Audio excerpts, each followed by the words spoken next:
Tony Jaa. How the Muay Thai legend who revolutionized action cinema mysteriously vanished at the height of his fame. Revolutionary force in martial arts cinema, Tony Jaa emerged like lightning in the industry. His raw power, breathtaking stunts, and death-defying combat sequences captivated viewers worldwide. He wasn't merely a fighter, he was a natural phenomenon who seemed to transform gravity into a mere suggestion. Then, unexpectedly, something shifted. At the zenith of his meteoric rise, he vanished. The seemingly invincible man abruptly disappeared, leaving behind countless unanswered questions. Was it the crushing weight of fame? Industry betrayal? A devastating personal decision? His career, once destined for Hollywood glory, took an unforeseen turn. What truly happened to Tony Jaa, the legend who defied physical laws but couldn't escape his destiny? The truth is far more heartbreaking than one might imagine. Stay with me, as this story will forever transform your perception of this remarkable artist. From humble beginnings to stuntman, Tony Jaa, born Tachakorn Yiram, grew up in Thailand's rural Surin province, where life revolved around agriculture and tradition. His parents, rice farmers, instilled in him the fundamental values of relentless work and perseverance. However, Tony's aspirations extended far beyond the rice fields. From an early age, he was mesmerized by martial arts legends he discovered at temple fairs: Bruce Lee, Jackie Chan, and Jet Li. Their movements, power, and physical storytelling ignited a consuming passion within him. He didn't simply want to observe, he yearned to embody their art. Unlike most children who idolized these heroes from afar, Tony actively trained himself to replicate their techniques. He practiced tirelessly in the fields, repeating kicks, punch combinations, and acrobatics until they became integral to his being. For him, martial arts transcended mere combat. They represented an artistic expression of discipline and precision. His formal training began at age 10 when he started studying Muay Thai at a local temple under traditional masters' guidance.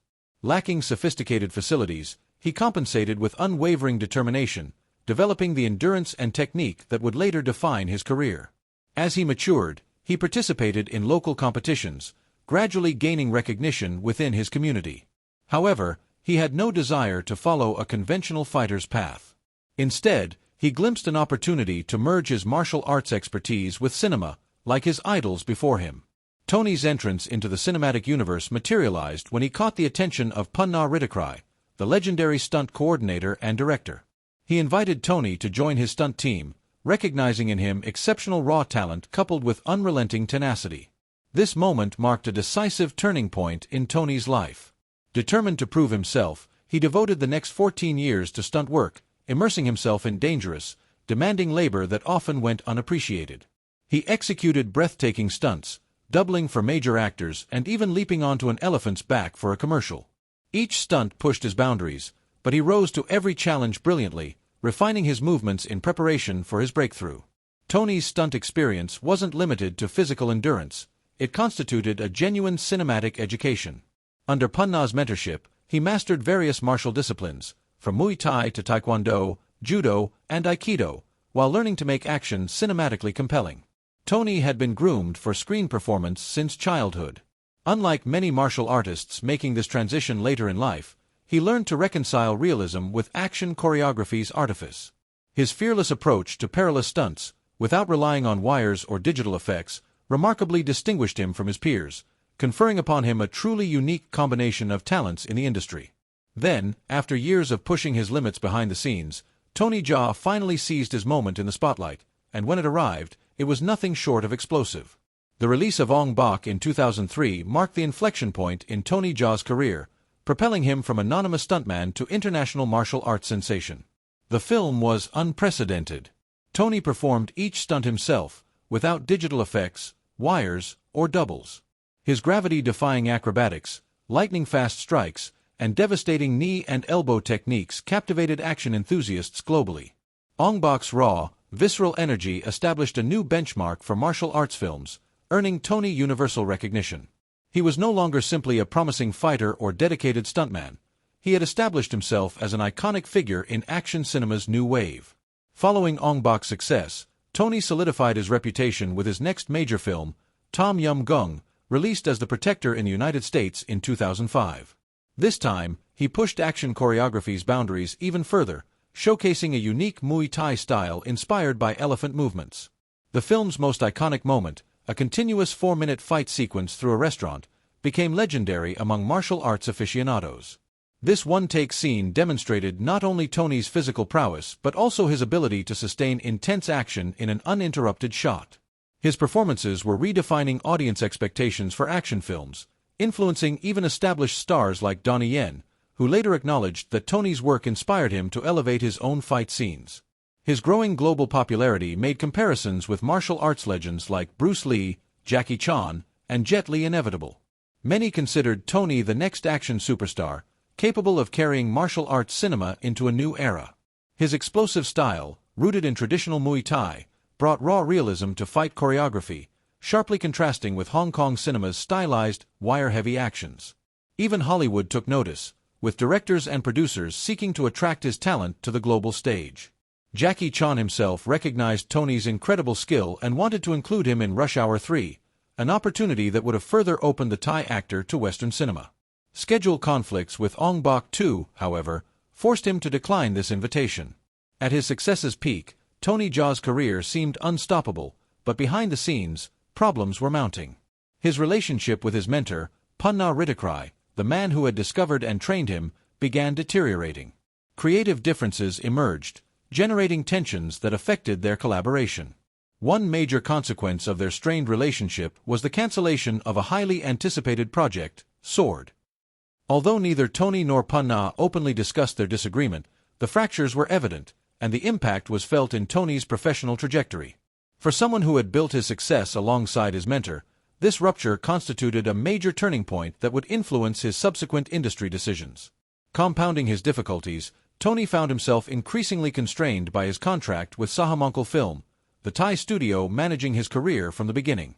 The studio controlled every aspect of his professional life, his schedule, film roles, and even earnings. While Ong-Bak and Tom Yum Goong's success had made Tony a global celebrity, the financial and creative benefits didn't fully accrue to him. His movements were restricted, and despite being the most sought-after martial artist of his generation, he had little control over his own career's direction. This firm grip exercised by the studio complicated his exploration of opportunities outside Thailand, even when Hollywood began showing interest. The pressure became unbearable. Ong-Bak 2's production proved particularly grueling. Not only did Tony play the lead role, but he had also assumed directing responsibilities, further overloading his already packed schedule. Production quickly spiraled out of control. Rumors reported that Tony had disappeared from the set for several weeks, fueling speculation about a potential nervous breakdown. Yet, reality was even more complex. Feeling trapped and exhausted, he found refuge in a Buddhist monastery, temporarily distancing himself from the industry to seek inner peace. This sudden interruption created chaos within the studio, desperately trying to finalize the film, leading to delays and additional complications. Even after returning to the industry, his problems persisted. Tony remained contractually bound to Sahamonkel Film, a true ball and chain preventing him from pursuing more ambitious international projects. In 2013, he decided to take action to gain his freedom, but the studio wasn't willing to let their star leave so easily. They attempted to prevent him from participating in Fast and Furious 7 and demanded up to $50 million for his release. This legal and financial quagmire trapped him in an inextricable situation and, consequently, he ceased working in Thai productions. Although he eventually managed to integrate into Western films, the damage was already substantial. His career momentum had suffered, and he never managed to recapture the magic that had made him a global sensation. Under mounting pressure and with his career at the precipice, Tony Jaa made a radical decision that stunned fans and the industry. He abandoned everything. At his career's height, Tony Jaa made a shocking decision that left fans and the film industry astonished. He disappeared from the spotlight to become a Buddhist monk. In 2010, after years of exhausting physical work, relentless industry pressure, and a contentious battle with Sahamonkel Film, he withdrew from the cinema world to seek refuge in a temple's peaceful solitude. For a period, the man who had dazzled audiences with his gravity-defying stunts and devastating strikes exchanged action sequences for meditation and spiritual reflection. This abrupt decision fueled speculation.